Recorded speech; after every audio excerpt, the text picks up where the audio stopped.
ইতিমধ্যে জেনে গেছেন মুখ্যমন্ত্রী ঘোষণা করে দিয়েছেন আবাস যোজনার টাকা কেন্দ্র না দিলেও চলতি বছরের ডিসেম্বর মাসের মধ্যে প্রথম কিস্তি 60,000 টাকা উপভোক্তাদের ব্যাংক অ্যাকাউন্টে চলে যাবে এবং ইতিমধ্যে এ নিয়ে কাজ শুরু হয়ে গিয়েছে। এ বিষয়ে সম্পূর্ণ নতুন আপডেট চলে এসেছে, বিস্তারিত জানিয়ে দিচ্ছি, ভিডিওটি শেষ পর্যন্ত কন্টিনিউ করুন। অনস্ক্রিন দেখুন বলা হচ্ছে আবাসে বাড়ি তৈরি করার প্রতিশ্রুতি পালনে পদক্ষেপ নবান্নের ত্রুটিমুক্ত তালিকা তৈরির নির্দেশ গেল জেলায়। লোকসভা ভোটের প্রচারে আবাস যোজনার বাড়ি তৈরি করে দেওয়ার প্রতিশ্রুতি দিয়েছিলেন মুখ্যমন্ত্রী মমতা বন্দ্যোপাধ্যায়। প্রশাসনের খবর ভোট মিটতেই ওই প্রকল্পের উপভোক্তাদের তালিকা ফের যাচাইয়ের নির্দেশ দিয়েছেন তিনি। সেই নির্দেশ মেনে 100% ত্রুটিমুক্ত উপভোক্তা তালিকা তৈরির বার্তাও জেলা প্রশাসনের কর্তাদের দিয়েছে পঞ্চায়েত দপ্তর। এই নির্দেশ ঘিরে প্রশ্ন উঠেছে যে তালিকার ভিত্তিতে টাকা দেওয়া নিয়ে কেন্দ্র রাজ্যের এত দীর্ঘদিনের টানাপোড়েন তা কি এখনো পুরোপুরি ত্রুটিমুক্ত হয়ে উঠতে পারেনি।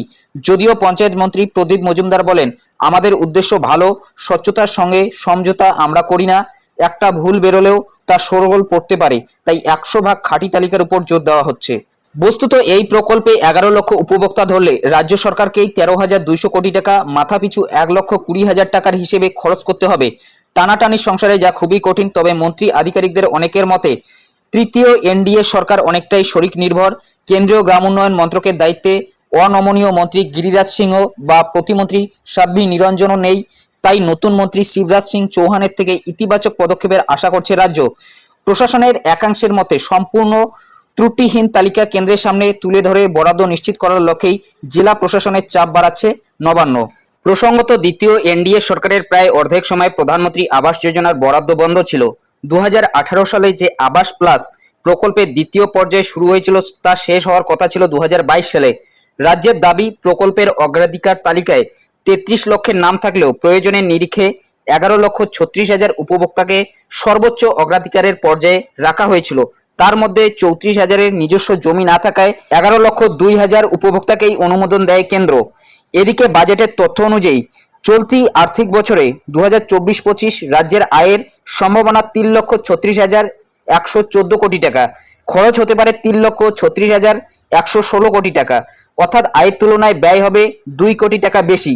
এই অবস্থায় এত বিপুল বরাদ্দ কিভাবে ব্যবস্থা করবে রাজ্য সরকারের? অন্দরের বক্তব্য, প্রথম কিস্তিতে 50%, পরের দুটি কিস্তিতে 40% এবং 10% টাকা ছাড়া হতে পারে।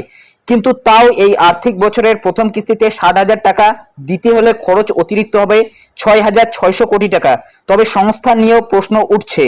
পঞ্চায়েত মন্ত্রীর কথায় তুলনায় দুর্বল সরকার, তাই সুবিধা তো একটু হওয়া উচিত। নতুন মন্ত্রী সদ্য দায়িত্ব নিয়েছেন, তিনি একটু থিতু হলেই এগোনো হবে। তাছাড়া কেন্দ্রই তো 2022 সালের নভেম্বরে রাজ্যের উপভোক্তা তালিকাকে অনুমোদন দিয়েছিল, তার সংযোজন। তবে এটাও ঠিক 100% নিশ্চিত না হলে মুখ্যমন্ত্রী প্রতিশ্রুতি দেন না। তিনি নিশ্চয়ই ইতিমধ্যেই অর্থ সংস্থানের পরিকল্পনা সেরে ফেলেছেন। তবে কেউ কেউ এও বলেছেন নতুন মন্ত্রীর সঙ্গে আলোচনা ব্যর্থ হলে রাজ্যের সামনে ধারের রাস্তা তো খোলাই আছে। মূলত বুঝতেই পারছেন মুখ্যমন্ত্রী এই বিষয়ে তৎপর হয়েছে। হয়তো আবারও কিছুদিনের মধ্যেই সার্ভে হতে পারে। এ বিষয়ে আপনার কি মতামত অবশ্যই কমেন্ট বক্সে জানাতে ভুলবেন না। তো এটাই আপডেট দেওয়া ছিল। যদি ভিডিওটি ভালো লাগে একটি লাইক করে দেবেন, চ্যানেলে নতুন হলে চ্যানেলটি সাবস্ক্রাইব করে নিয়ে পাশে থাকা বেল আইকনটি প্রেস করে অল নোটিফিকেশনটি অন করে দেবেন। তো ভালো থাকবেন, সুস্থ থাকবেন, দেখা হচ্ছে নেক্সট ভিডিওতে।